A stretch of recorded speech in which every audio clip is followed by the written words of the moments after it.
नमस्कार। आज हम एक ऐसे खुफिया ऑपरेशन की कहानी में उतरेंगे जिसने भारत के सबसे बड़े और विवादास्पद आर्थिक फैसलों में से एक की नींव रखी थी।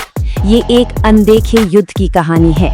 चलिए सबसे पहले एक नंबर पर गौर करते हैं। 60,000 करोड़ रुपए।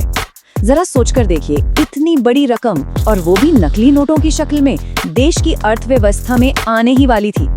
जी हाँ, ये सिर्फ पैसा नहीं था, ये असल में एक हथियार था, एक ऐसी सोची समझी साजिश जिसका मकसद देश को अंदर से खोखला करना था।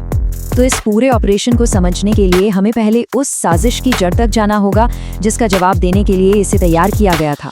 इसकी शुरुआत होती है मई 2014 में, जब भारत में एक नई सरकार बनी थी। इस्लामाबाद के एक सेफ हाउस में 3 बड़े खिलाड़ी एक साथ आए।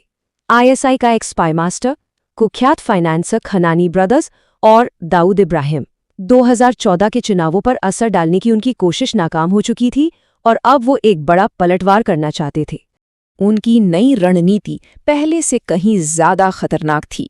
इसे कह सकते हैं एक 2 फ्रंट वॉर, मतलब भारत पर एक साथ 2 तरफ से हमला। पहला हमला अर्थव्यवस्था पर 60,000 करोड़ की फेक करेंसी से, और दूसरा उसी पैसे से देश में आतंक और हिंसा फैलाकर। अब जब इतने बड़े खतरे की खुफिया जानकारी भारत के national security adviser Ajit Doval तक पहुंची, तो वो समझ गए थे कि इस असाधारण चुनौती का जवाब भी उतना ही असाधारण होना चाहिए। उन्होंने एक बहुत ही दादेन, मतलब एक रैडिकल प्लान पेश किया, जिसका कोड नेम था ऑपरेशन ग्रीन लीफ। लेकिन इसमें आम लोगों के लिए काफी जोखिम था, और शायद इसीलिए प्रधानमंत्री मोदी शुरुआत में इसे मंजूरी देने से हिचकिचा रहे थे। तब डोभाल ने तर्क दिया कि ये नकली करेंसी सिर्फ पैसा नहीं, बल्कि उस आतंकी नेटवर्क की रीढ़ की हड्डी है जो देश में हिंसा फैलाना चाहता है। उन्होंने साफ कहा, सर, अगर ये पैसा हमारे देश में आ गया तो आतंकवाद को रोकना नामुमकिन हो जाएगा। लेकिन इस पूरे ऑपरेशन का दारोमदार एक बहुत जरूरी सवाल पर टिका था। क्या वो नकली करेंसी पहले ही छापी जा चुकी थी? इसका जवाब मिलना बहुत जरूरी था, और इसी सवाल का जवाब ढूंढने की जिम्मेदारी सौंपी गई एक भारतीय जासूस को, जो दुश्मन के खेमे में बहुत गहराई तक अपनी पैठ बना चुका था। उनका नाम था मेजर शोभित शर्मा।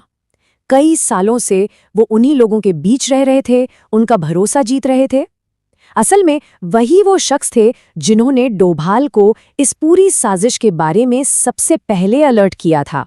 तो मेजर शर्मा ने जानकारी की पुष्टि के लिए एक बहुत ही चतुर जाल बिछाया।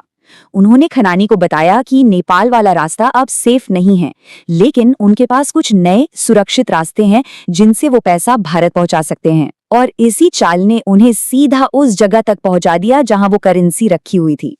खनानी, जो शर्मा के नए रास्तों का इस्तेमाल करना चाहता था, उन्हें एक फैक्ट्री में ले गया, और वहां शर्मा ने अपनी आंखों से सब कुछ देख लिया।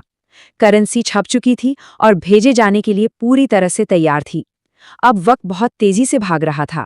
जैसे ही शर्मा की ये पुख्ता जानकारी नई दिल्ली पहुंची, ऑपरेशन अपने आखिरी और सबसे जोखिम भरे दौर में दाखिल हो गया। अब एक घंटा कीमती था। अगले 48 घंटों में जो कुछ हुआ वो किसी फिल्म की स्क्रिप्ट जैसा था। सबसे पहला कदम पैसे के खिलाफ नहीं, बल्कि भारत में उस पैसे को लेने वाले नेटवर्क के खिलाफ उठाया गया। डोभाल ने गैंगस्टर अतीक की गिरफ्तारी का आदेश दिया, जो इस ऑपरेशन की सबसे अहम भारतीय कड़ी था। डोभाल ने इस गिरफ्तारी से होने वाले किसी भी बवाल की चिंताओं को परे रखते हुए इसे राष्ट्रीय सुरक्षा का मुद्दा बताया। उन्होंने साफ कहा, ये देश की सुरक्षा का सवाल है, ये काम जल्द से जल्द होना चाहिए। और फिर आए 8 नवंबर की शाम। एक तरफ इस्लामाबाद, दूसरी तरफ नई दिल्ली। दोनों देशों ने पूरी तरह से अलग अलग वजहों से अपनी सांसें थाम रखी थी।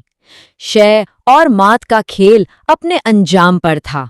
माहौल में जबरदस्त तनाव था। सोचिए, इस्लामाबाद में नकली नोटों से भरे ट्रक बॉर्डर पार करने का इंतजार कर रहे थे, और यहाँ नई दिल्ली में प्रधानमंत्री देश को संबोधित करने की तैयारी में थे। रात के 8:15 बजे जब इस्लामाबाद में बैठे साजिशकर्ता अपनी घड़ियां देख रहे थे, तभी भारत में एक ऐसा प्रसारण शुरू हुआ जिसने सब कुछ बदल कर रख दिया। प्रधानमंत्री मोदी ने ऐलान किया, 500 और 1000 रुपए के करेंसी नोट आज आधी रात से कानूनी मुद्रा नहीं रहेंगे। और बस इन्हीं शब्दों के साथ शाह और मात का ये खेल खत्म हो गया। इस घोषणा ने सिर्फ पूरे भारत में ही नहीं बल्कि इस्लामाबाद के उस खास कमरे में भी भूचाल ला दिया जहां साजिशकर्ता अपनी जीत का जश्न मनाने का इंतजार कर रहे थे। बस एक ही पल में सालों की मेहनत से बनी पूरी की पूरी योजना तबाह हो गई। वो 60,000 करोड़ रुपए रातों रात रद्दी कागज में तब्दील हो गए। हथियार को चलाने से पहले ही उसे नाकाम कर दिया गया था। इसका असर फौरन और बहुत भयानक हुआ। वो ट्रक जहां के तहां खड़े रह गए, उनका माल अब किसी काम का नहीं था। फाइनेंसर खनानी ने अपनी जान ले ली। एक ऐसा युद्ध जीता गया जो गोलियों से नहीं बल्कि दिमाग से लड़ा गया था। तो ये घटना हमें याद दिलाती है कि इतिहास की कुछ सबसे बड़ी लड़ाइयाँ अक्सर पर्दे के पीछे लड़ी जाती हैं, और ये हमें सोचने पर मजबूर करती है कि ऐसी और कितनी बड़ी घटनाएं होंगी जिनकी छिपी हुई कहानी शायद हम तक कभी पहुंची ही नहीं।